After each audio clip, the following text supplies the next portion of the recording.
damos la bienvenida aquí en Esferas de Poder en este año 2026, año nuevo, al experto en relaciones internacionales, el doctor Iván Ernesto Gatón. Muchísimas gracias por el honor y feliz año. Bueno, feliz año y agradecido de poder estar finalmente de nuevo con usted. Así es, tiene una agenda apretada, sabemos de su trayectoria pedagógica como maestro internacionalista, experto en geopolítica y es una persona que está cultivando lo que tiene, la enseñanza. Y precisamente usted que es un pedagogo y que la gente entiende bien su mensaje y le gusta que usted le dé esas explicaciones magistrales, quisiéramos aprovechar este inicio de año a ver cómo usted ve el espectro geopolítico, el tema de las relaciones internacionales a propósito de la volatilidad que ha tenido la geopolítica. Vemos, por ejemplo, estos encuentros de Donald Trump con Benjamin Netanyahu, el primer ministro israelí, también con el presidente de Ucrania, Volodymyr Zelensky, tratando de buscar una salida, y la conexión entre Trump y Maduro frente a la volatilidad existente entre Venezuela y los Estados Unidos y la intervención que tiene los Estados Unidos colocándose con tropas en Puerto Rico y en el Pacífico. ¿Cómo usted ve la situación? ¿Qué se puede describir en este fin de año? ¿Qué avenencia hay frente a este panorama que de buenas a primeras suenan los tambores de guerra, pero que se aplaca la situación? Lo primero es estar consciente de que estamos en un cambio de época de la humanidad. Entonces, cuando estamos en medio del proceso, la historia demuestra que la mayoría de los seres humanos no se dan cuenta de lo que está aconteciendo alrededor de ellos.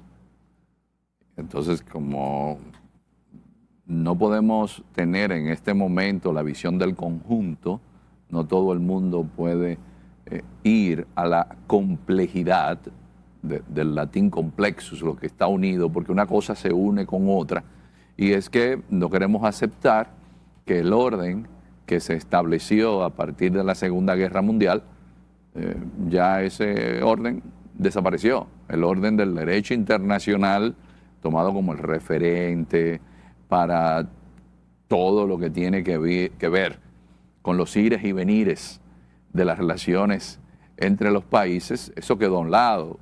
Y entonces la guerra, que ha sido la constante de la historia de la humanidad, el siglo más pacífico fue el XIX. Después, en los demás siglos, los seres humanos se las pasaban, era lo más creativamente posible, eliminándose unos a otros.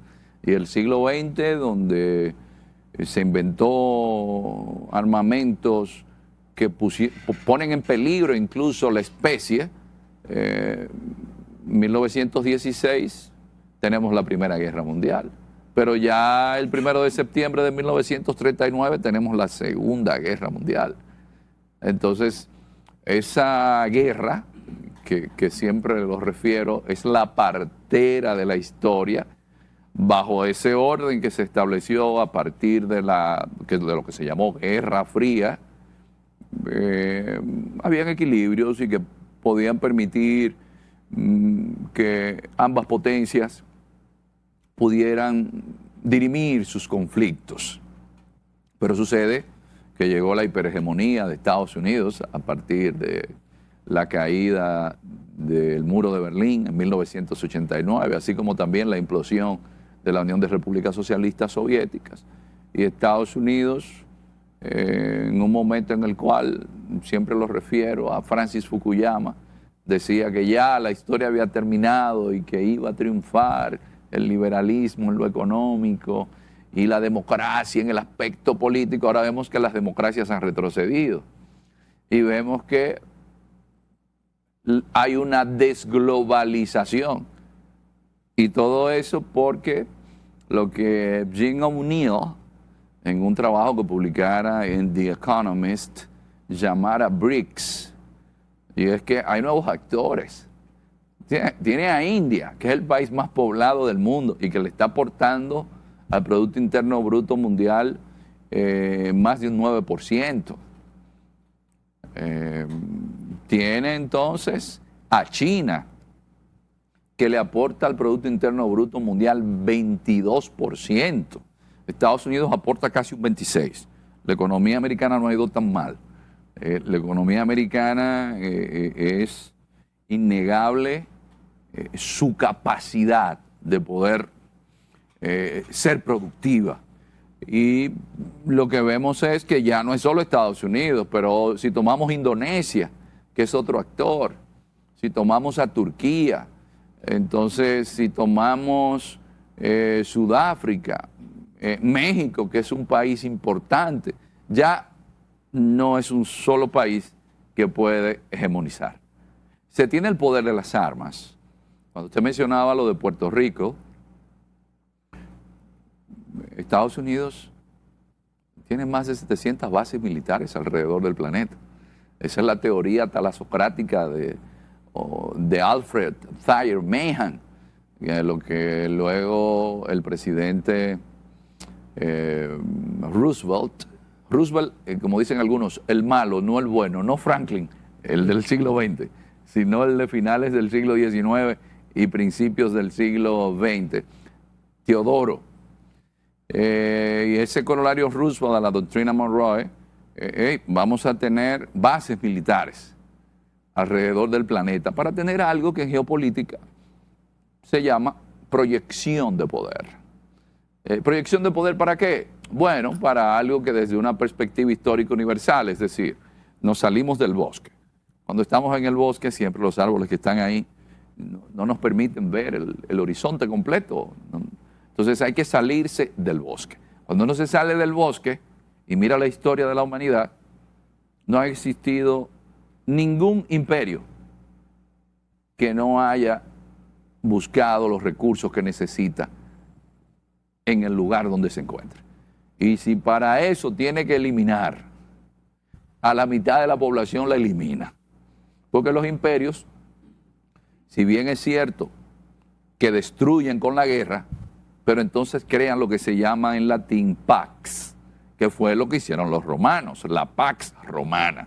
Entonces ese imperio, cuando llega a un lugar, establece un orden y hay un tiempo que no hay guerra, pero cuando esa perspectiva histórica universal la tenemos y miramos el siglo XXI, donde la industria automotriz va a necesitar de litio, ¿dónde está la mayor cantidad de litio del mundo? Entre Chile, Bolivia y Argentina. Pero el mundo seguirá necesitando, y esto lo explicaba uno de los precursores de la geopolítica, cuando decía que el Estado es un ser vivo, Friedrich Ratzel. Entonces, si el Estado es un ser vivo, y yo tengo portaaviones, y yo tengo aviones, y yo tengo que utilizar combustible a donde haya petróleo, yo no voy a dejar que venga otro a tomarlo. Y para eso yo voy a tener mi armada. Y para eso yo voy a tener mis servicios de inteligencia. Para eso yo voy a tener mi diplomacia, pero también yo voy a tener algo que la gente subestima, pero que es fundamental. Yo tengo que hacer las relaciones públicas para que cuando yo vaya a buscar lo que como ser vivo, Estado como ser vivo, necesito, que es materia prima, que es alimento, yo pueda justificarlo. Entonces, para eso están los medios de desinformación masiva. Usted dirá, ¿cómo así? Bueno, porque ahora, a través de las redes y los medios de comunicación, hay tanta información que el ser humano, por un asunto de su naturaleza, que eso es falta de humildad también, entiende que puede saber de todo sin haber estudiado de nada. Entonces, le dan tantas informaciones que la gente sin criterio, cree en lo que apela a qué, a los sentimientos. En esta atomización informativa, entonces, ¿cuáles son los parámetros que se extrapolan en términos reales en el caso de Ucrania y Venezuela? Lo de Ucrania se evidencia que hay una lógica de parte de Rusia de que, la OTAN, yo quiero ser miembro, pero no me aceptan. Pero la OTAN se creó en oposición al Pacto de Varsovia, en Guerra Fría. Entonces, ¿para qué? Desde la perspectiva rusa, yo no justifico nada, desde la perspectiva rusa, si la OTAN la siguen ampliando y yo quería ser parte de la OTAN, porque yo fui incluso aliado en la guerra contra el terrorismo, porque Putin le prestaba bases militares a Estados Unidos para atacar Afganistán. E incluso Putin era invitado a Estados Unidos de vacaciones en los veranos con George Bush, hijo. Y Putin era invitado en Alemania. El ex canciller Gerhard Schröder llegó a pertenecer al consejo directivo de Gazprom. Entonces Putin, cuando dice, hey, yo quiero que me permitan ser parte, le dicen no. Entonces hay una lógica que yo siempre lo digo de una manera muy simple. Si usted no está en la mesa, es porque usted lo pusieron en el menú. Entonces la lógica rusa es, si me van a ampliar la OTAN aquí, en mi frontera, ¿para qué es? No es para enviarme regalos en Navidad. Se supone que es porque yo tengo las mayores reservas de petróleo del planeta, de árboles del planeta. No es en la Amazonía brasileña, es en la taiga rusa. Yo soy el país más grande del planeta. Yo tengo una de las mayores reservas de gas de todo el planeta. Entonces yo lo que tengo aquí son recursos. Fíjese que a pesar de todo, de que le han aplicado sanciones, hay sectores de la economía rusa que no le han aplicado sanciones. ¿Por qué? Porque tienen parte de la materia prima que se necesita para mantener las plantas nucleares en Estados Unidos. Entonces, esa es la perspectiva rusa. Ahora, si lo vemos desde el derecho que tienen los pueblos de autodeterminación, yo no tengo que pedirle permiso a alguien, a otro país, para yo pertenecer a una organización. Pero aquí viene algo que siempre refiero, y es más porque me inscribo en el realismo político de Hans Morgenthau. Los grandes mandan y los chiquitos obedecen. Y si tú como chiquito me desafías, tú sabes que yo te voy a atacar. Entonces, en este caso, Ucrania, que siente que tiene el derecho de la autodeterminación, tiene el apoyo de Europa, tiene el apoyo de Estados Unidos, aunque Ucrania es el que pone el ejército. Pero, ¿qué sucede con Ucrania?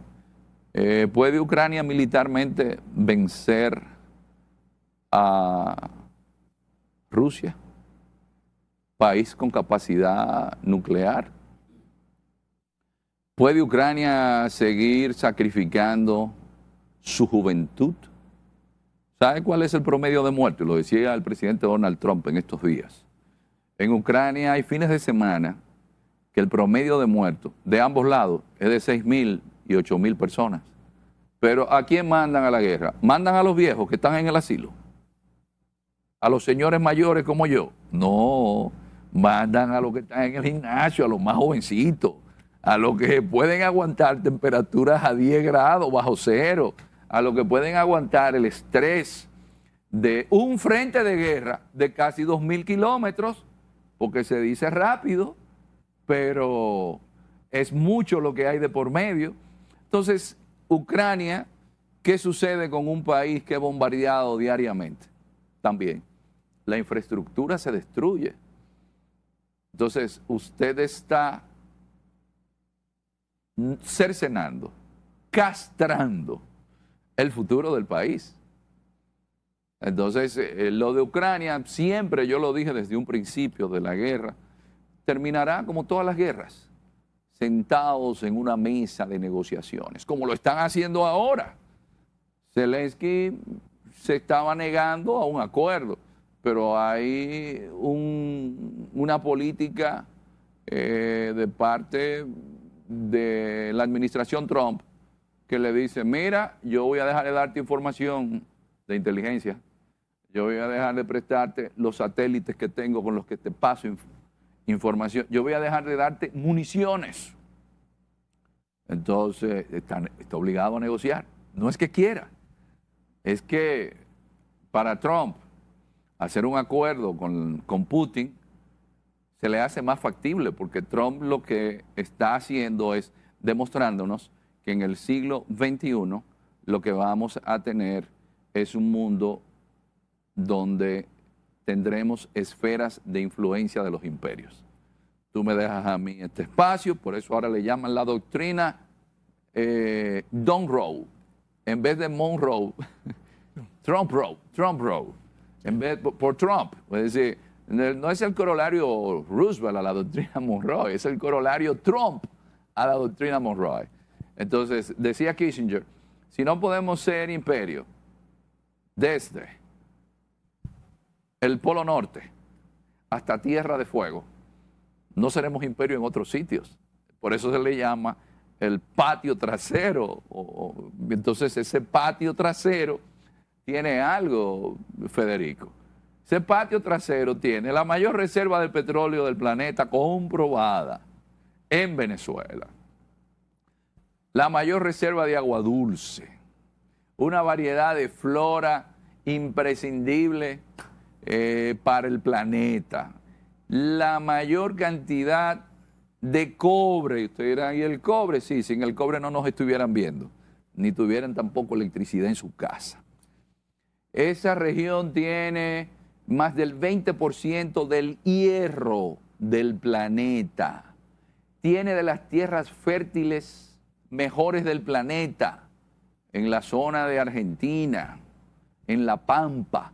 También Brasil, que es un país de más de 8 millones de kilómetros cuadrados. Esa región tiene, yo lo decía anteriormente, litio. Solamente el Salario Junior en Bolivia, que tiene 10.000 kilómetros, es más grande que Puerto Rico. Y el litio ahí se regenera solo.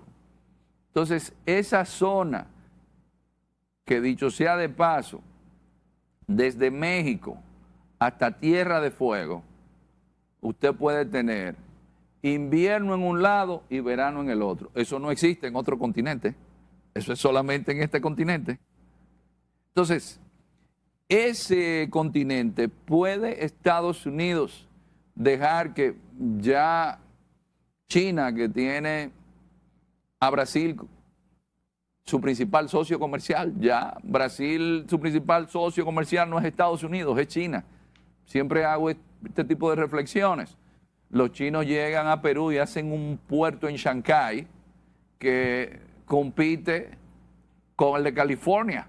¿Por qué? Porque de ahí sacan todas las materias primas que necesitan. Y dice, espérate, pero los chinos sin prisa, pero sin pausa, yo los tengo presentes hasta casi en las ventas al detalle. Regresamos en breve con esta interesantísima comparecencia con el experto en relaciones internacionales, el doctor Iván Ernesto Gatón. Sabemos también que los propios servicios de inteligencia de los Estados Unidos, así como también la DEA, indican que es por el Pacífico. Y Venezuela no tiene costa en el Pacífico.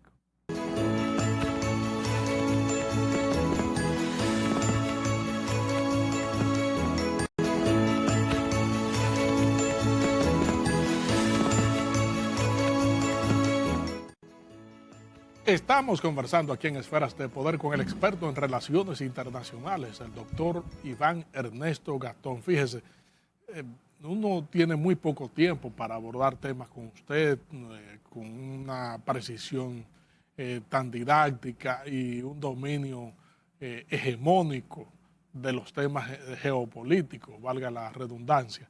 Pero quisiéramos centrarnos actualmente en la situación de Venezuela. Usted contextualizó muy bien el proceso hegemónico, el ambiente hegemónico de los Estados Unidos, y esto sería entonces como un toma y daca con el tema ruso y de Venezuela. Pero también queremos saber qué futuro usted le ve a la situación de Haití, que está hablando de que a más tardar en agosto de este año deben producirse elecciones y que u organizarse, y que a más tardar en el 2027 debe elegirse en un ambiente democrático un presidente. ¿Usted cree que en este estado de cosas que vive Haití pueda finalmente concretarse una aspiración de todo el mundo de que eso pueda ser una realidad? En clave geopolítica, lo de Venezuela, más allá que se hable del tema de las drogas, todos sabemos quién es el mayor productor de drogas en la región. Y sabemos también que los propios servicios de inteligencia de los Estados Unidos, así como también la DEA, indican que es por el Pacífico. Y Venezuela no tiene costa en el Pacífico, solo en el Caribe. Es una zona de tránsito. Si vamos a hablar de geopolítica, miremos esto desde el punto de vista de los intereses. ¿Por qué? Porque algo que evidencia que es un tema de intereses, en Venezuela Chevron no tiene problemas y sigue funcionando. Porque es una empresa que tiene el poder suficiente para poder decirle a la administración Trump: a mí tú no me vas a poner sanciones, conmigo tú negocias. La gente no piensa en eso, pero Chevron no tiene problemas en Venezuela. Ahora, sí se evidencia que desde la administración Trump, en un país con tantos recursos como Venezuela,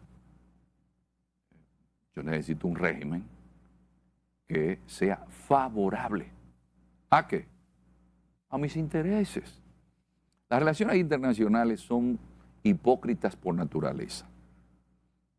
Se habla que de derechos humanos, sí, pero derechos humanos aquí, pero derechos humanos allí no se aplican. Eso es lo que se llama en relaciones internacionales el doble rasero.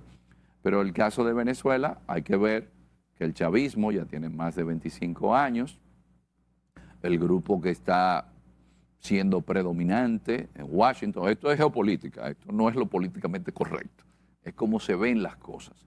Entiende que hay presencia china, que hay presencia de Rusia, que hay presencia iraní, pero esos son los bloques antagónicos a Estados Unidos. ¿Qué es lo lógico? Que Estados Unidos busque todas las formas de hacer que los chavistas salgan del poder. El problema, como decía un ex nuncio de su santidad, el Papa Karol Joseph Wojtyla, que está en la actualidad en el Vaticano, Pierpaolo Parolini, que es como el canciller, que cuando él fue nuncio, en un informe que le manda al Papa Francisco, le dice: ¿sabe cuál es el problema de la oposición en Venezuela? Todos creen que puede ser presidente y no se cohesionan alrededor de un proyecto. Ahora, los chavistas saben que el día que salgan no vuelven al poder por varias décadas, que van a tratar de sacarlos de circulación. Ahora, el chavismo está solo, que eso es otra cosa que yo creo que hay que tomar en consideración. En Venezuela hubo mucha arrogancia y desdén hacia las clases más marginadas.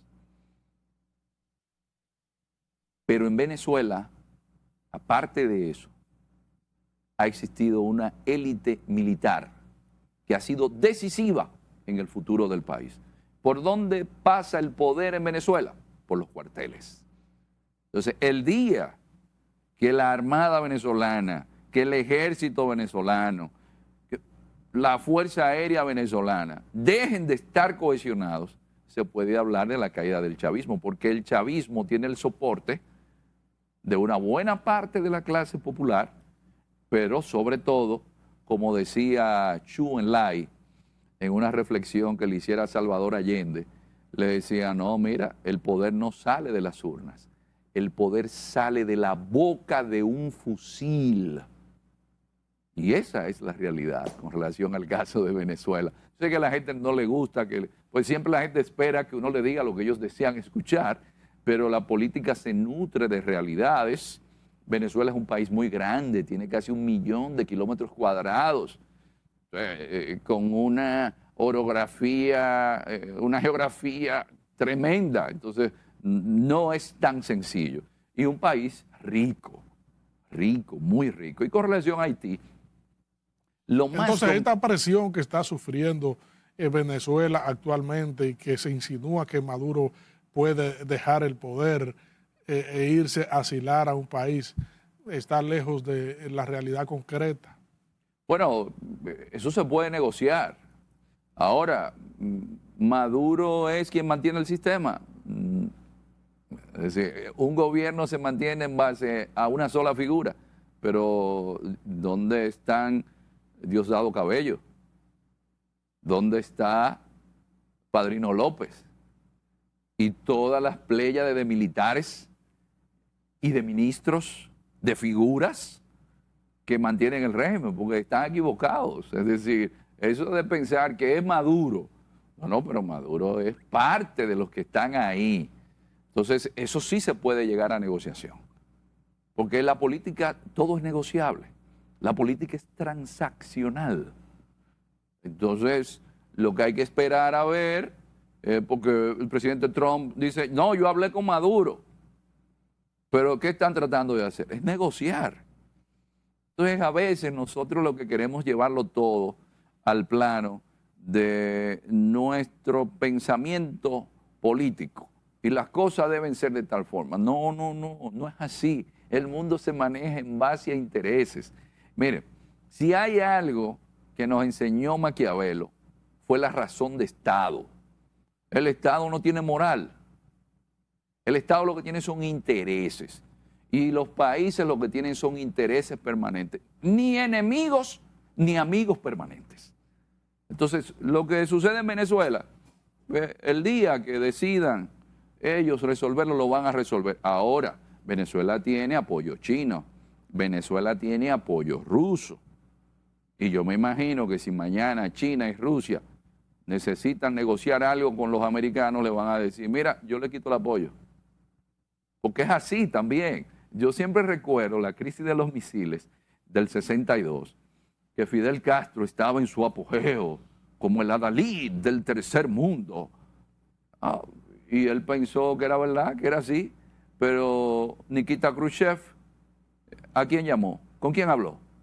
Con Kennedy. ¿Y qué hicieron? Los misiles que estaban en Cuba los sacaron sin pedirle permiso a Fidel.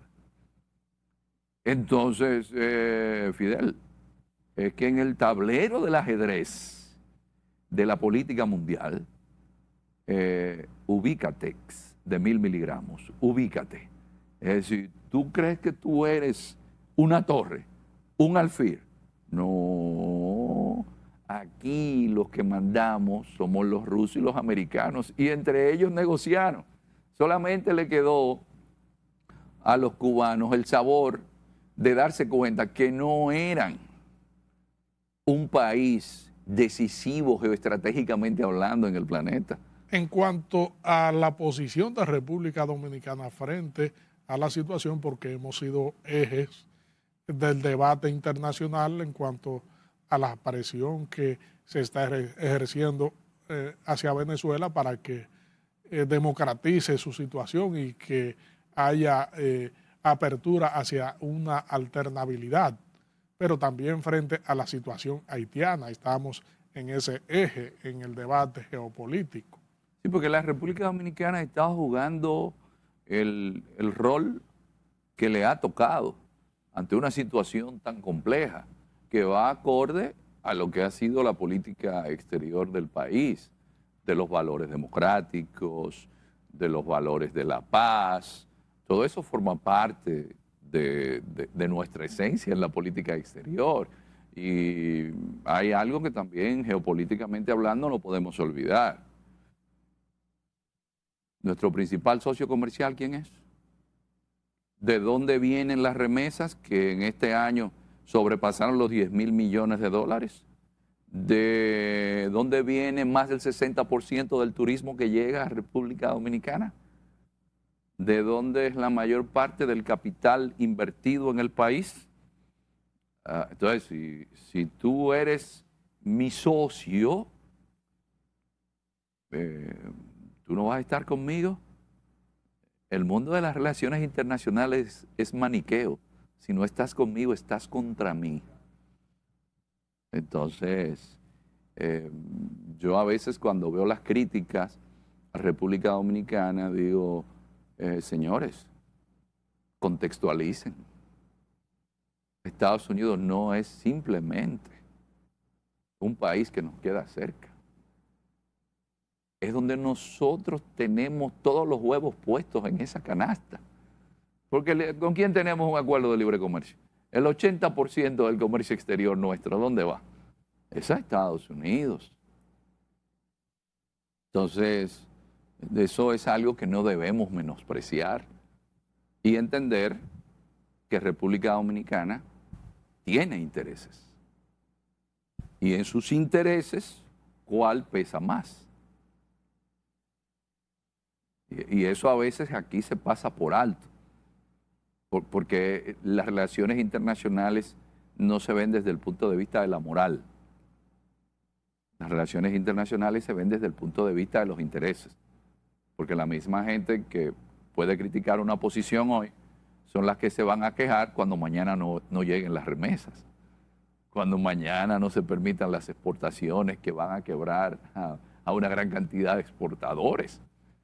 Entonces, a veces, y yo lo siento mucho porque uno lo que hace es que da clases y uno no puede hablarle mentira a los estudiantes. Que va a decir, ese profesor me habló mentira. No, uno tiene que decir la verdad.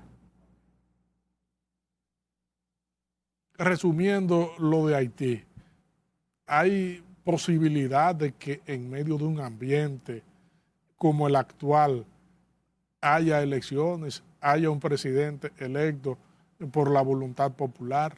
Pero lo de la voluntad popular en un país donde el 60% de la población no tiene ni siquiera acta de nacimiento, es algo que a mí se me hace como muy cuesta arriba. Por eso siempre digo que Haití tiene sus peculiaridades.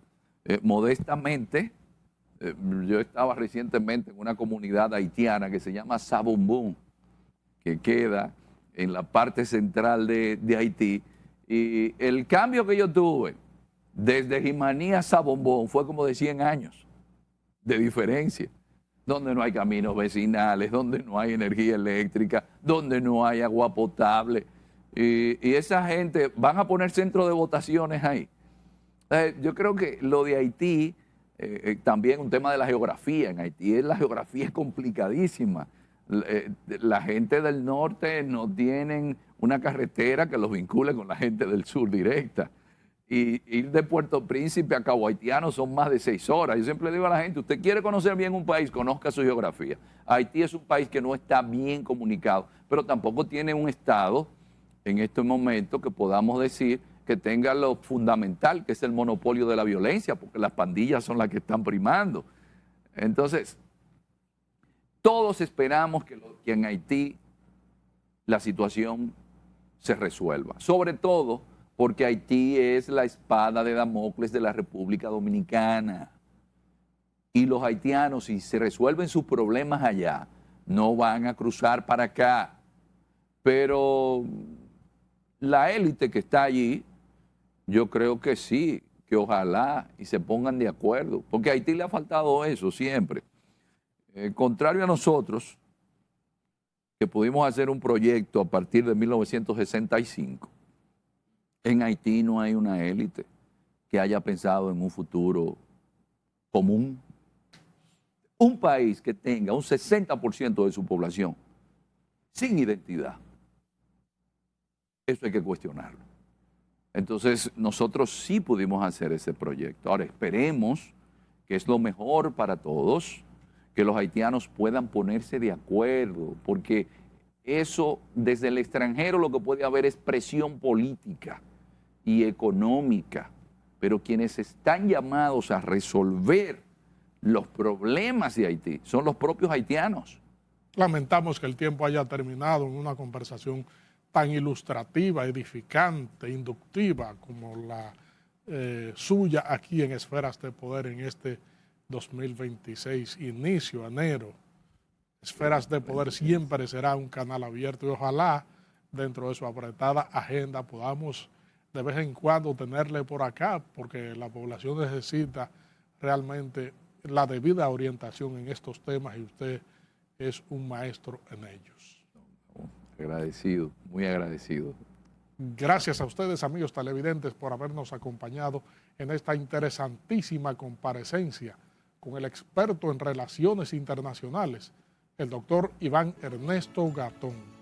Proseguimos con nuestro contenido.